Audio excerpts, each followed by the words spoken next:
end in doubts. But if he will be content to begin with doubts, he shall end in certainties. Man that is born of a woman hath but a short time to live, and is full of misery. He cometh up, and is cut down like a flower. He fleeth as it were a shadow.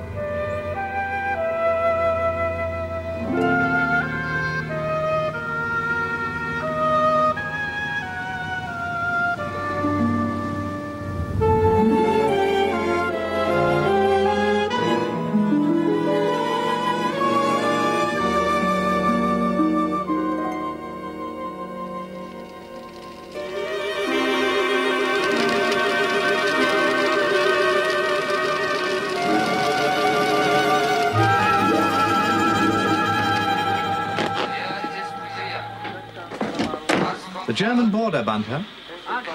You may put away the cognac and produce the schnapps. We shall need a clear head in Berlin in the morning, my lord. Trifle censorious, Bunter. If I have a good night's sleep, I will have a clear head. Think of it as a medicinal draught, not something to be enjoyed. Very good, my lord. 2 fingers. 3. Danke.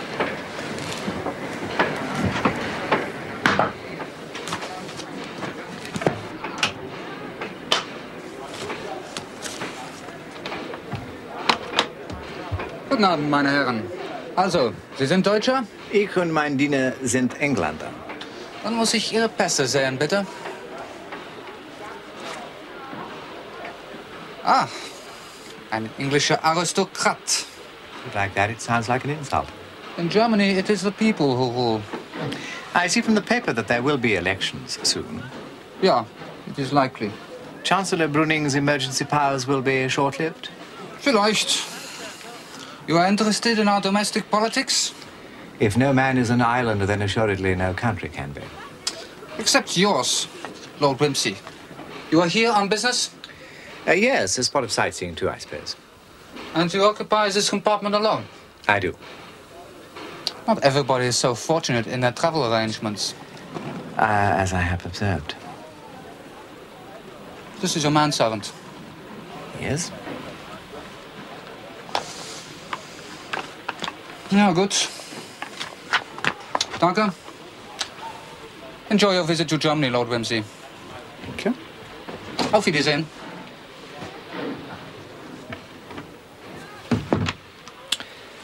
Did I detect a faint whiff of Germanic disapproval, Bunter? I thought so, my lord.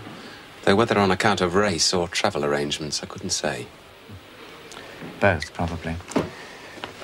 An Englishman, traveling with his valet and occupying an entire suite must be somewhat provocative to the puritanical spirit.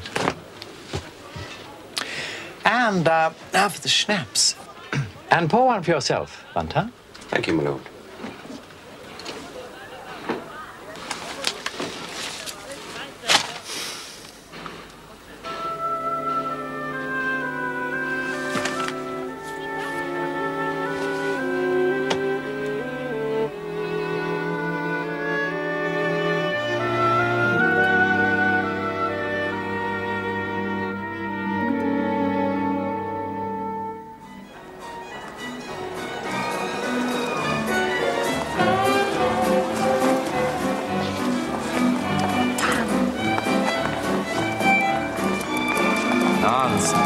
You're doing beautifully. Light as a feather. Quite in the style of Fred and Adele, I think. Your Fred, maybe. My Adele, no.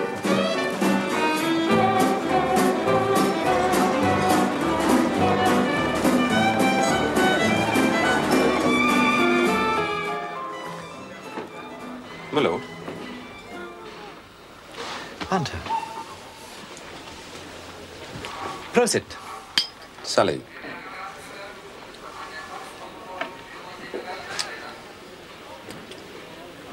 Would you mark me for a melancholy man, Bunter? I would say that every man has that in him to be so, my lord. That is philosophic and evasive at the same time. Full marks for tact. One does try, my lord. Perhaps another schnapps. It would not be a cure for melancholia. But it would make it more agreeable. Always a temporary expedient. Life is temporary, Bunter. So is the relief. Quite the moralist. Your bed is made up, my lord. But do you ever doubt that we can bring it off? Affairs of state, my lord.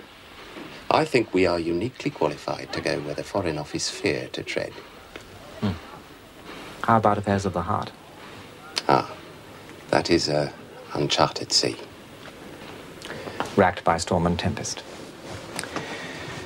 However, nothing ventured, nothing gained. We should sometimes take on that which we do not understand.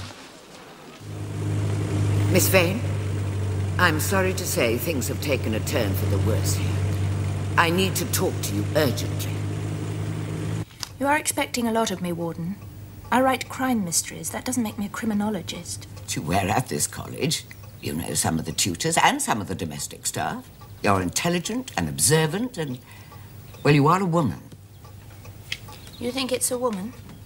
Well, circumstances seem rather to exclude men from the inquiry. I mean, men running about the college at night. Is it likely? Oh, I can't agree with you there, Warden. And just look at the state of that book. Yes, but even so, the difficulty remains. A man here, conspicuous.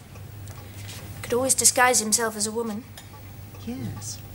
And he could easily hide in the grounds before the main gate was locked at night and get away again in the morning. Has to be a possibility. Yet it doesn't quite have the male touch. What do you mean by that?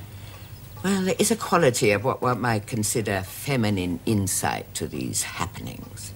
But what woman would want to destroy a book like that? Unhappily, all we have is questions. It occurs to me that if I were to be of any use to you as an investigator, I should need some plausible excuse for spending time here. Yes, of course. Oh, what about Miss Lydgate and her book? A very plausible excuse. She's always in need of editorial assistance. She's writing a book on the metaphysical poets. Well, thank goodness it's the long vac, so there isn't much going on. Well... Yes, I'm afraid there will be. We have an event fast approaching. My illustrious predecessor's portrait is being unveiled in the library by the Chancellor, no less. I see.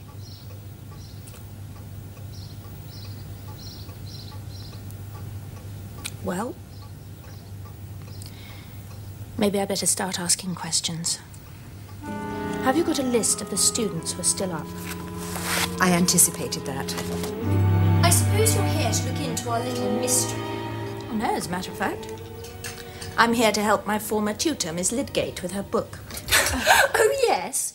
Imagery and symbolism of the metaphysical poets. Riveting.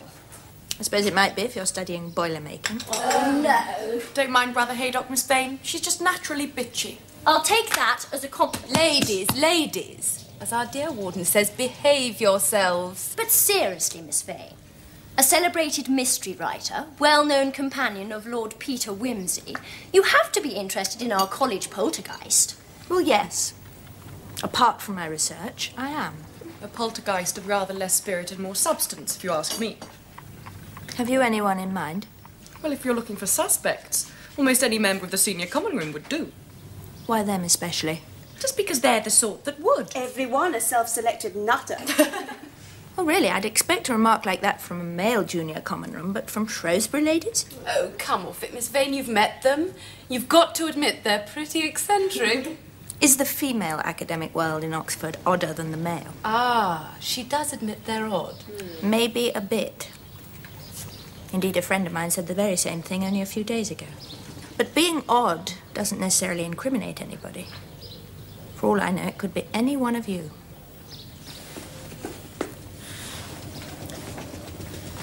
Anyway, I can tell you why I think it's a Don. None of the letters have any spelling mistakes. That doesn't follow. The writer could be using a dictionary, in which case it could be a scout. And wouldn't that be a comforting thought to us all? Well, I don't think it proves anything either way.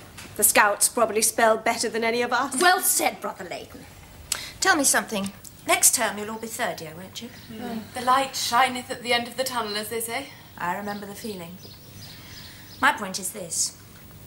After 2 years, you're as experienced as anybody about this college and the people in it, and you're all perceptive. So come on now. What could have happened to cause these events? I don't think there has to be a specific cause. Why not? Life isn't capricious. There's always a trigger. Maybe I don't understand you. Nobody understands Catamole. It just comes from resentment. Something harboured which feeds upon itself. It isn't anything that needs a specific external mechanism. Well, yes, the letters and the willful damage do suggest resentment. And they're all against women. Yes. And all I can say is, can they be blamed? Excuse me.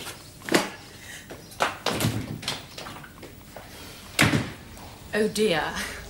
Clearly I said the wrong thing. No. She was speaking personally. Someone swiped her young man. Oh, I see. Is it known who?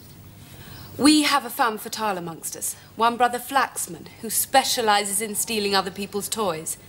Catamole recently lost her favourite toy to her. Young Farringdon of Corpus. Oh, dear. Whereupon Catamole put pen to paper, for which one cannot blame her, really. No. Not a very original story. But a bit unfortunate when there are so many poison letters flying around the college. I understand Brother Flaxman tore it up. Doesn't seem to have had much effect. Which is a pity. It's about time somebody got even with Flaxman. And speaking of the devil... How conspiratorial we all look. I feel my ears burning. Please, don't let me interrupt the conversational flow. May I present the notorious Brother Flaxman to you, Miss Vane? Not the Miss Vane. I'm afraid so, Miss Flaxman. And sleuthing, no doubt. How fortunate. And just when I've received yet another letter. Oh, really? Yes. A beauty. All about there being a reward in hell for women who go my way. Have you got it with you? Regrettably, no. I forwarded it to my future address. By way of the fireplace.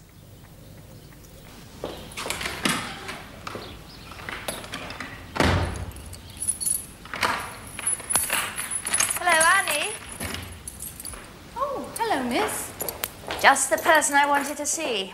Really, miss? Can I have a word with you sometime? Of course, miss. When would be convenient for you? Well, it's my break now. Excellent. Let's go and sit in the gardens. Oh, no, miss. What? Servants aren't permitted. Oh, the warden won't mind. It's for members of the college only, miss. That's the rule.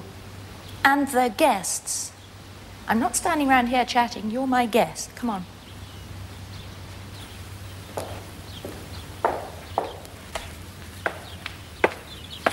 But surely, Annie, you must have thought about it a bit. Oh, yes, I have had many thoughts about it, of course.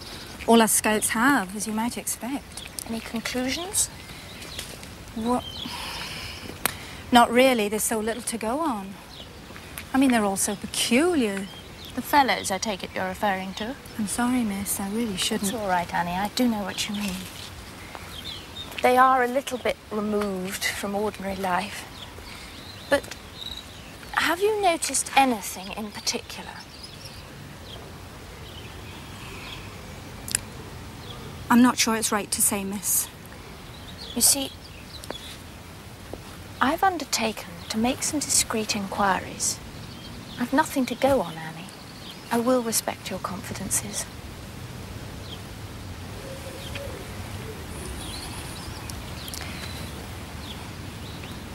Well, the servants have noticed that all the strange happenings have occurred since one particular person came to the college. Which one? Who? Annie?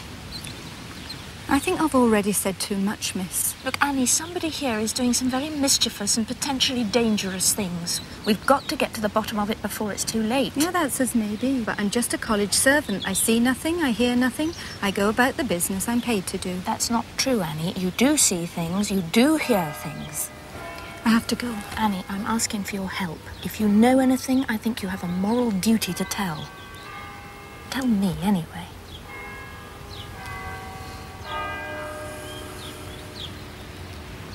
The one who was provost of Flamborough. It's since she came here. I must go. I hate scandal. When I started work on it at Flamborough, I thought, what an uncomplicated subject for research. I do so sympathise, Mr. Vine. I know it's a little after your period, but Wasn't it Lytton Strachey that said that the contradictions of the Elizabethans baffle one's imagination and perplex one's intelligence? Yes, I think it was.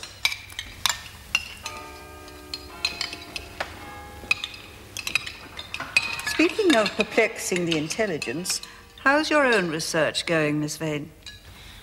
My helping Miss Lydgate with her book? Or do you mean more recent perplexities? I meant the latter. Well, as far Savoury, Miss Vane. I rather think the prunes and custard conclude an elegant sufficiency. Thank you, Annie. Thank you, miss. What is it? Welsh rabbit, Mr. Vane. I think I could manage that. Very good, miss. Second time this week we've had prunes. Like being back at boarding school. And for the same reasons, I shouldn't doubt. How do you mean? Antidote to costiveness. Well, somebody obviously feels that all the trouble we're having arises from irregularity of the bowels. Glad to see you polished off your prunes, Miss Lydgate. They're good for you. Oh, just what I was saying. I believe the kitchens have been given instructions. A clean mind in a clean body. Good heavens, Miss Burrows, isn't that rather a Swiftian view? Sound physiology, Miss Lydgate. Somebody evidently has taken a very practical approach to the hysteria which is afflicting us. Was a savoury for you, Miss Devine? It was, Emily. Thank you. Yes. Emily, why do we keep getting prunes? I really don't know, Miss Burrows. Well, ask the cook.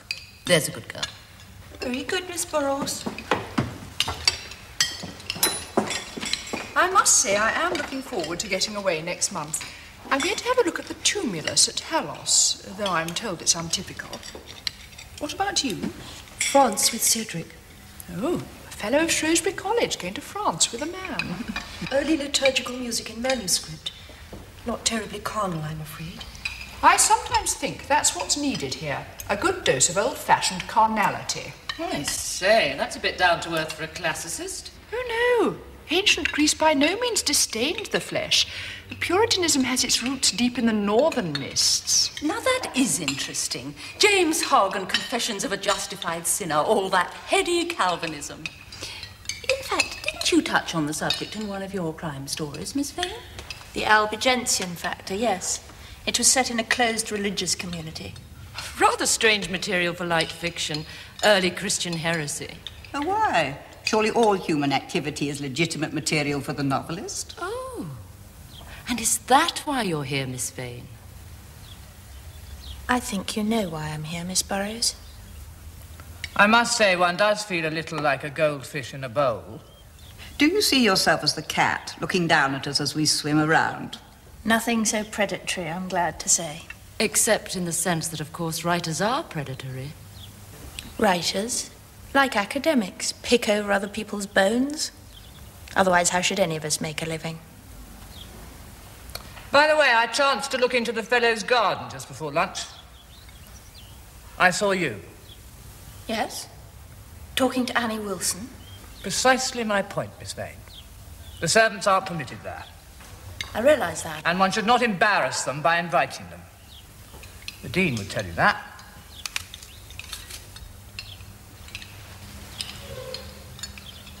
Brutal.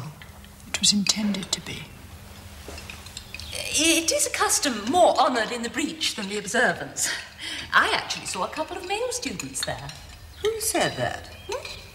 Me. No. That's saying one knows so well. Oh, the Prince of Denmark, I think.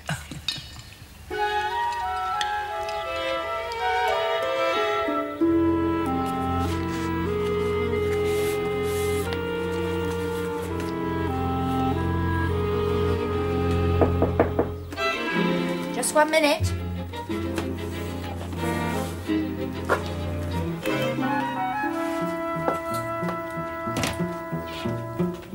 Miss Barton. Oh, I hope I'm not disturbing you. Not at all. Come in. Well, I can only stay for a moment. I just felt I had to apologise. Firstly, for some of the comments of my colleagues over lunch. They were quite unforgivable. I have the feeling some people aren't happy at my presence here. No, and may I say I'm not one of them. Secondly, for my own indiscretion. Last week when we met before the Gaudy, I'm afraid I was rather abrupt with you. Really, I don't My recall... comment about your having helped to send a man to the gallows was impertinent. I'm really very sorry. All I can say in all our defences is that the senior common room is under considerable stress at the moment as a result of all these recent happenings. Of course, I do understand that. And can I say how very shocked I was about the attack on your book? It must have hurt you a great deal. Ah, I see you have it here. Yes, it did hurt. Deeply. Collegiate life implies a fellowship of mind, Miss Vane. So that vandalism of this nature in our midst is doubly shocking. One no longer knows who one can trust. No. And then I suppose at the same time it must be very difficult not to speculate as to who might or might not have done it. Oh, I think we're all of us speculating continually with considerable anxiety. And, of course, this leads to rumour and gossip. For instance? Well, currently, everyone seems obsessed by the fact that these outrages only began shortly after Miss Devine arrived here. Personally, I don't hold much store by that.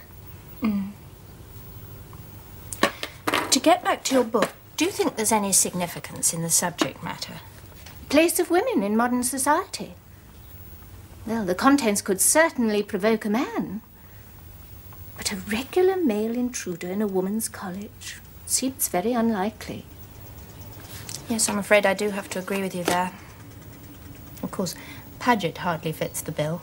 No. Well, I must be on my way. Would it be in order to ask how your inquiries are proceeding, Miss Vane? Well, there's nothing conclusive as yet. Forensically, I've not got very much to go on, and I can hardly expect to police the entire college single-handed.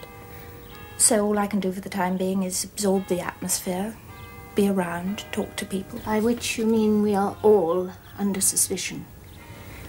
May I say one thing? Behind these outrages lies a bitter mind, Miss Vane. A very bitter mind. Good afternoon. Good afternoon. Oh, Miss Barton. Yes? I'm sorry, it's stupid of me. I meant to ask you. You are the librarian, aren't you? Could you tell me the situation as regards the keys? Well, there are 3 sets. Mine, the Dean's, and Paget keeps one at the Porter's Lodge. So whoever got in must have used one of those 3 keys, unless the windows were left open. Oh, but they weren't. We're most careful over matters of security. The library contains some priceless manuscripts. And there's the new portrait of Dr. Baring's predecessor, Dame Agatha Browning, in store there. Oh, yes, the warden did say something about that. Look, Miss Barton, would you have any objections if I were to use the library from time to time? I gather Miss Lydgate keeps her research notes there. Yes, that's so. So I could begin to familiarise myself with them and at the same time keep an eye on the library. I might even go there later tonight. Well, I would have no objection. But remember, you'll need a key. Thank you.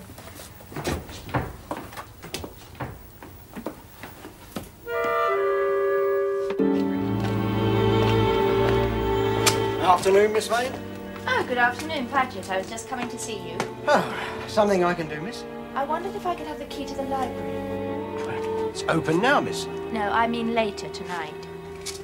I just don't want to disturb anyone's studies. I see. Well, I could bring it to your room later this evening, miss. If you would, that would be kind. Thank you. Very good, miss.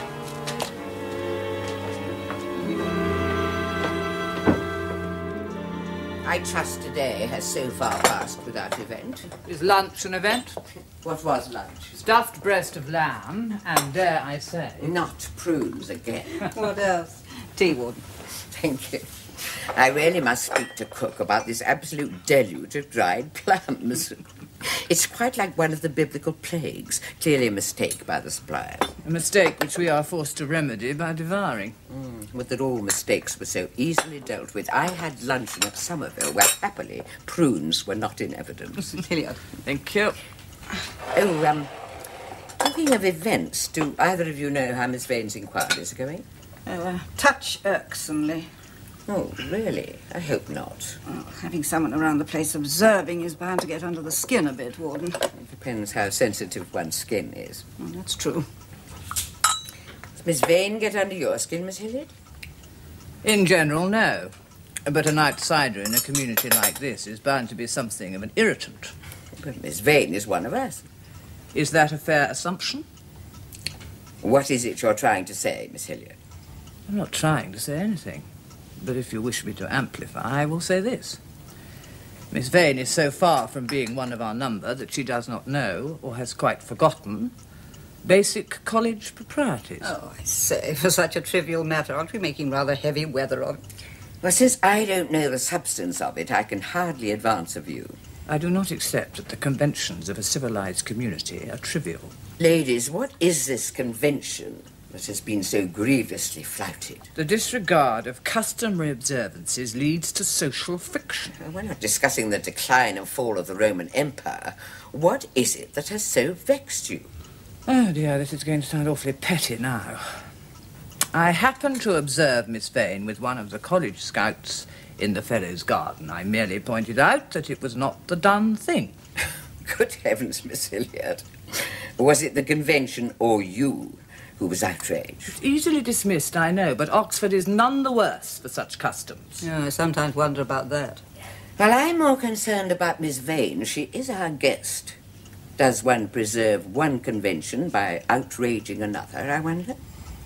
Is that a reprimand, Warden? Oh, come now, I merely air the question. Intellectual honesty can surely permit that. Oh, yes, but I do see it is so easy to laugh old customs out of court. Yes, it is, but I'm not doing that. At least I hope I'm not.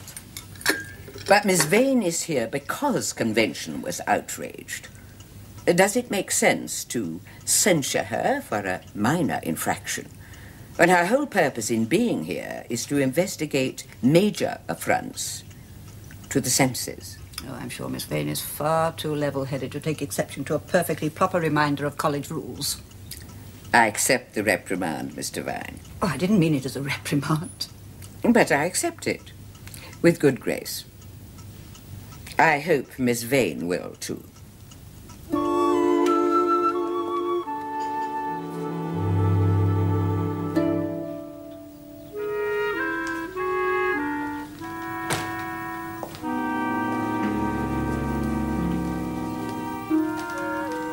Hello, Miss Burrows.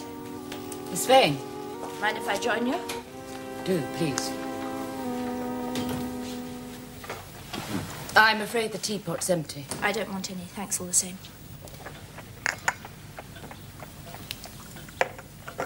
How's the charnel house? I beg your pardon? Well, you're stirring over other people's bones. A slow and dusty business, I'm afraid. Well, you're used to that, of course. Am I? In your capacity as a writer. Do you mind my being about the place? Why should I mind? I've no idea. I just sense a lack of warmth. I rather wondered why. Another one who wants to be loved. No, just to get on with the job I've been asked to do. Does your professional curiosity as a writer qualify you to understand what's going on here? I had hoped that my writer's imagination might lend some insight into it. But that's an aspect of make-believe. I don't think you should underestimate the imagination's ability to make sense out of disordered reality, Miss Burrows. And I don't think you should underestimate the academic world's ability to understand its own disorders. I'm not patronising you. I didn't ask to come here. I just hoped for a little cooperation rather than thinly veiled hostility. Have you something to hide? Miss Vane, I don't question the special attributes of a writer of popular fiction. Indeed, it would be an impudence to do so, since I know little of your work. But allow me to say, it is dangerous to approach reality as though it were a work of fiction. You say you're not being patronising. That's just what you are, being in poking around as if you had some key to the situation. Don't pretend that at all. That's quite unfair. But what do you know of our lives? A limited association as an undergraduate several years ago. What do you know of her life? An even slighter association, I should think. Your participation in art may be considerable, but what of your involvement in life? Oh, Miss Burrows. Now, if you'll forgive me, I've work to attend to.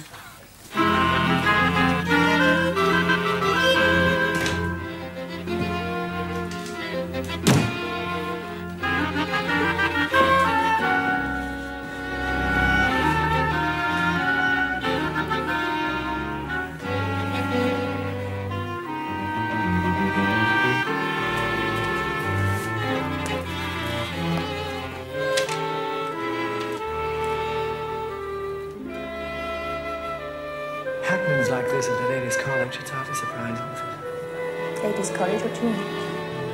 Academic ladies cloistered together, celibate, some sexually ambivalent, bound to throw up the odd hysteric. Peter, I don't believe what I'm hearing. Have you? No. This mighty male attitude, I knew I shouldn't have told you. Harriet, I express no male bias. You must know me better than that.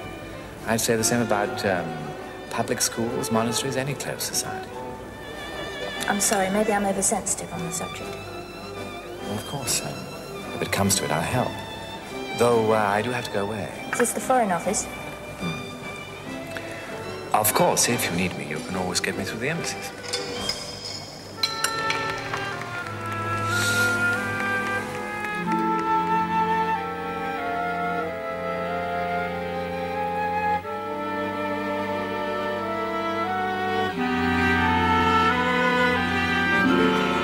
What's for an after-dinner stroll in the garden? I have some letters I must write.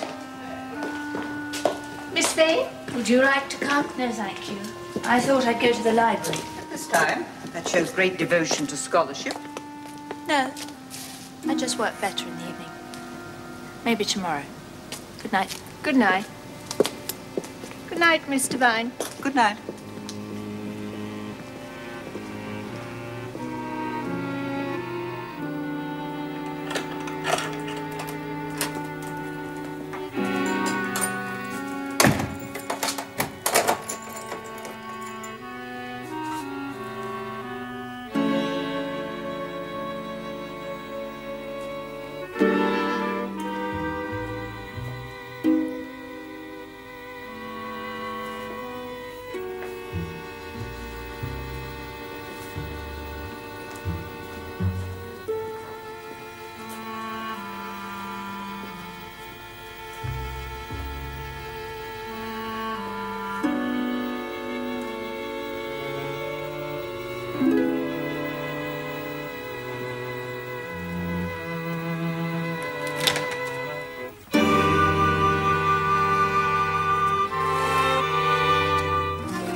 There is a nasty bump.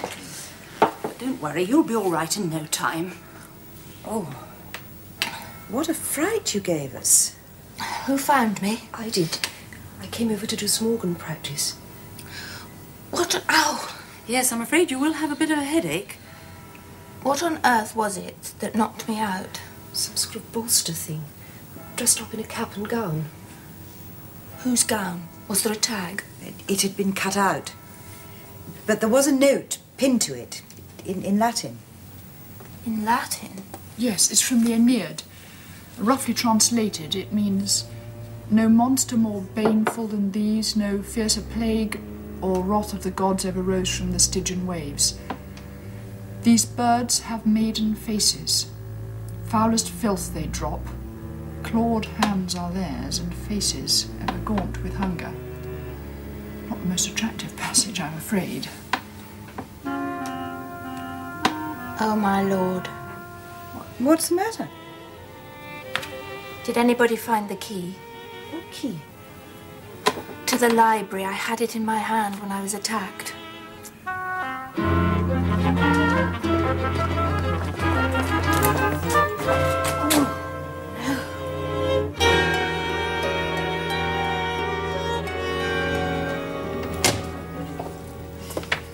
I'm sorry to have kept you all waiting.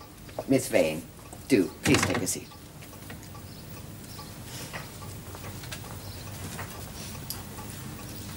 Well, you all know of the events of last evening.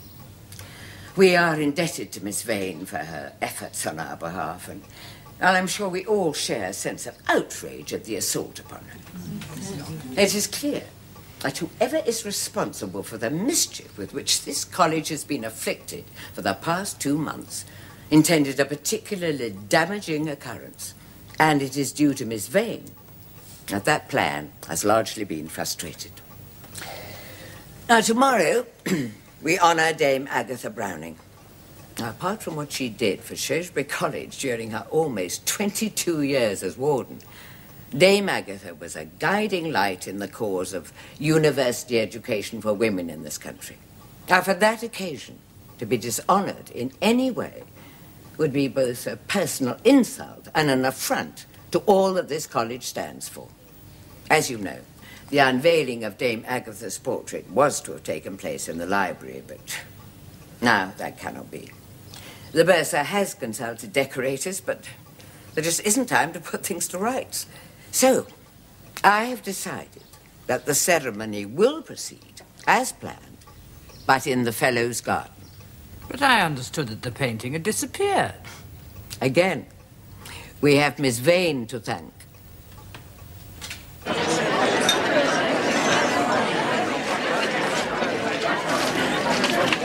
One should never take them at face value. Some of the mythology doesn't bear too close examination. Oh, you mean Europa and the bull and all that? Not to mention Lucius Apuleius, quite Satyr, Rogier. Yes, of course, I do agree, absolutely. Mind you, the Ambrosian rite can still be heard. Because Ambrose and Gregory were both so very much influenced by Constantinople. Remind me. I remember looking into that garden with awe and trepidation the summer before I came up. It must have been 1920. People still quaked at the name, Dame Agatha Browning. Oh, yes, Dame Agatha Browning. One didn't leave out the surname lightly. Not twice, anyway. Can that be thee, Cedric? Oh, it looks quite personable. A touch overbred, perhaps. Really? Oh, yes, look at the receding chin. Can anything be done? Put him to some common stock. Good, healthy country girl. Oh, like sweet Fotis in the Golden Ass, perhaps. He's an Oxford man himself, of course. Oh, is he? I heard him give a lecture at King's College London about 2 years ago. In the Music That Has Meant Much to Me series, I think it was. Yes, he's very knowledgeable, musically. Yes. And very much a man of the world, too, I should say. Too much so. At the moment, he's working abroad somewhere.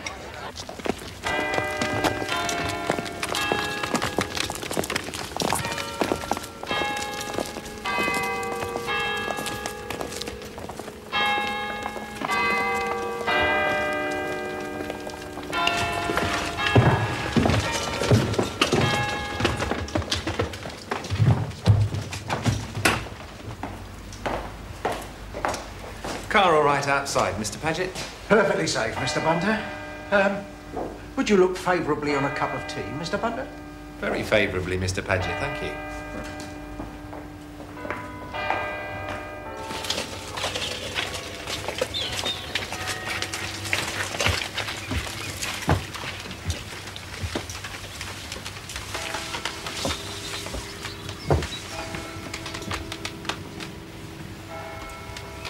But isn't that? It most certainly is.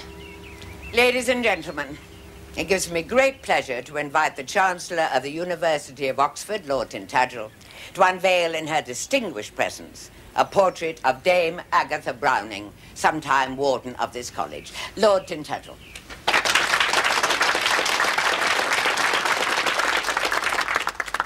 Bearing. Ladies and gentlemen, university chancellors are called upon to officiate at many and varied occasions, but none gives me so much personal and public pleasure as to do so here today. Dame Agatha Browning is responsible for the first generation of women students to be awarded the degree of Bachelor of Arts of this ancient university. They and we are the richer for her wisdom, her integrity, her sense of purpose.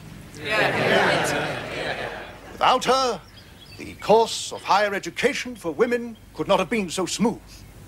And so, colleagues and friends of Dame Agatha,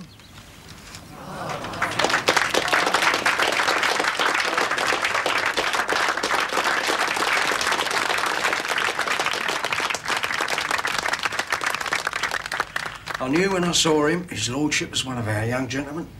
Yes, Balliol, before the war. History got a first. A lot of them sort didn't bother, you know? Swanning round in fast cars, parties and that. No need to work. Know what I mean? Oh, I didn't mean to imply that Lord Peter Do not be was... fooled by the eyeglass and the manner, Mr. Paget. Oh, no, for a moment suggest... But many's the time I've seen that mistake made. Mind like a razor, he has. More tea, Mr. Bunter? Thank you, Mr. Paget. Oh, Miss Vane.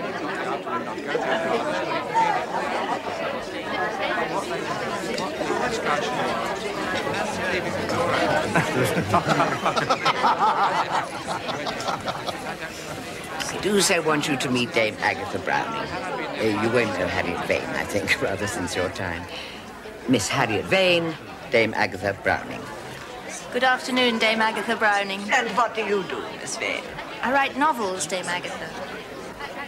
What sort of novels? She writes mystery novels. And very good they are, too.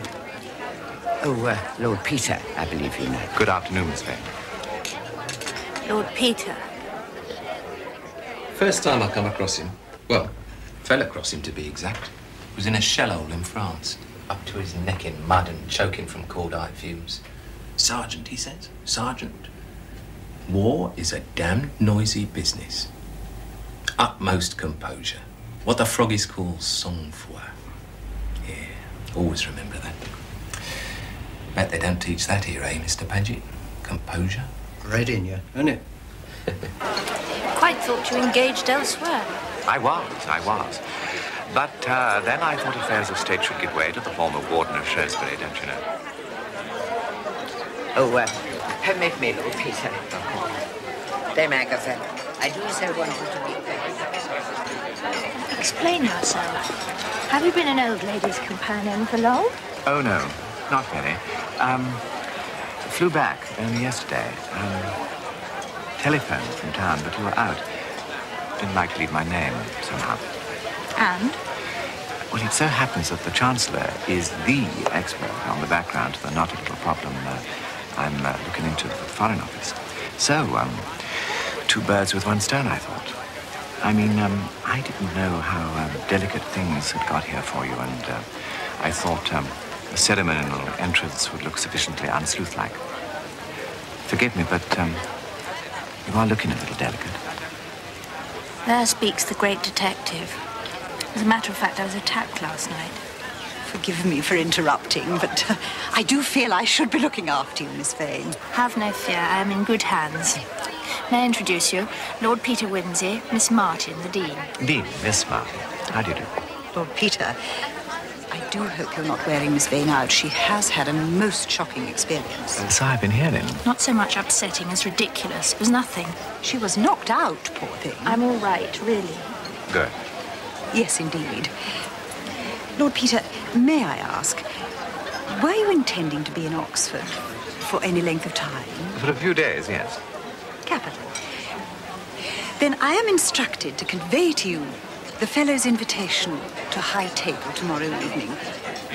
Shall you come? An invitation to dinner, and in the future interrogative mood. A most challenging form. And I shall. Come, Letty. Till tomorrow, then. What happened exactly? I'd gone into the chapel. I'd heard somebody in there, messing around, I thought. Suddenly, I was knocked to the ground by this absurd thing dressed up as a don. Nothing, really. The important thing is that attached to it was yet another note, in Latin this time, which does rather narrow the field, it being highly unlikely that the scouts should express themselves in Virgilian hexameters. So things are looking rather bad for the senior common room. Very possibly. Well, now, short of watching at windows for creeping figures in the quad, I'm not sure what my next move is. Look, I'm bidden for sherry and then dinner with the Chancellor. I'm staying at the Mitre. I'll telephone you if I may. Do take care. I intend to take a punt on the river in the morning. Shall you come? I never resist a challenge. That's why I love you.